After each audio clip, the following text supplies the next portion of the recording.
the geographical layout of the China-Pakistan economic corridor, it starts in Gwadar in Balochistan in Pakistan.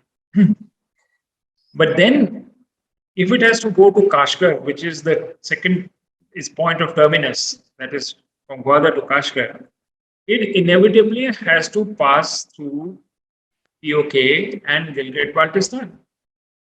Now, the Chinese knew very well that this is a disputed territory between India and Pakistan, yet they provoked us by going ahead with CPEC without even consulting us or talking to us or assuaging our concerns about that. CPEC has been the biggest provocation which has come from China recently on Jammu and Kashmir.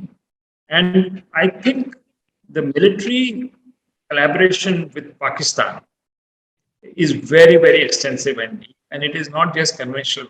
We know that even weapons of mass destruction, the technology for that, for nuclear power and nuclear weapons, China has a big role, as it has through North Korea with the missile systems which the Pakistanis have.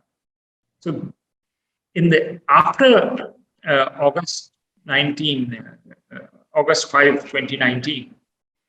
I think what is the third provocation which has come is the standoff in the eastern Ladakh. Now, why I say this is a big sort of provocation?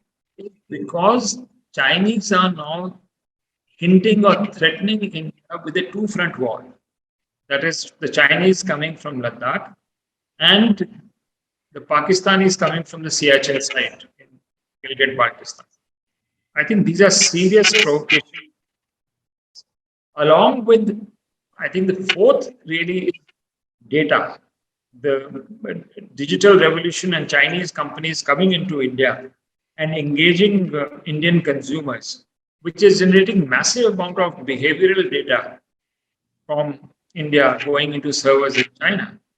We have made attempts to plug that in, but that is again a big provocation which can be misused against our country in the psychological warfare domain. Finally, the fifth, of course, is cyber. I think that again is a huge challenge of China trying to hack into Indian computers, sensitive installations of ours, and I think these are the ones challenges and provocations which are coming from China. And if and when we start a dialogue with them, we need to be upfront and deal and say so in a negotiations with China. But I can tell you, having lived in China, eventually, if India is to get Chinese respect, it will come only when we stand up to them. You have a big disparity between the Chinese and the Indian GDP. You have a $18 trillion economy, and frankly, you have what, 3 trillion max. So there's a massive gap. If you want to fight China, and which is going to be a long haul, then your industrial capacity, your capacity to indigenously produce military hardware, I think that has to go up big time, because there's no point in starting a fight and not finishing. If it is thrust upon us, then we are free to do whatever is required to safeguard our territorial unity and dignity of the nation. But to my mind, then that particular conflict goes to escalation straight away, because to counter the asymmetry on the economy and in conventional weaponry, I think India will have no option but to escalate to nuclear level. And that becomes an issue of peace and security, a method which is to be adopted as the method of last resort, because of the sheer scale of destruction it will cause. So I think there are two ways. One is we have to strengthen our nuclear deterrent, which indigenously, which we are doing. We need more number of weapons and we need more number of delivery systems, both in the air, ground, and under sea. So that is one thing which is required to stand up to China, and we need to do it on our own steam.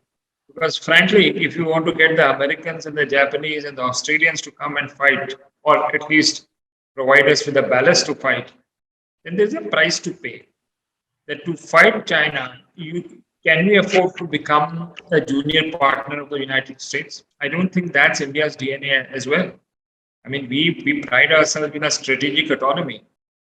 And therefore, we need to stand up and be prepared to go to escalate. But preferably, while we stand up, we need to also deploy other means at our disposal with the Chinese, which is economic warfare.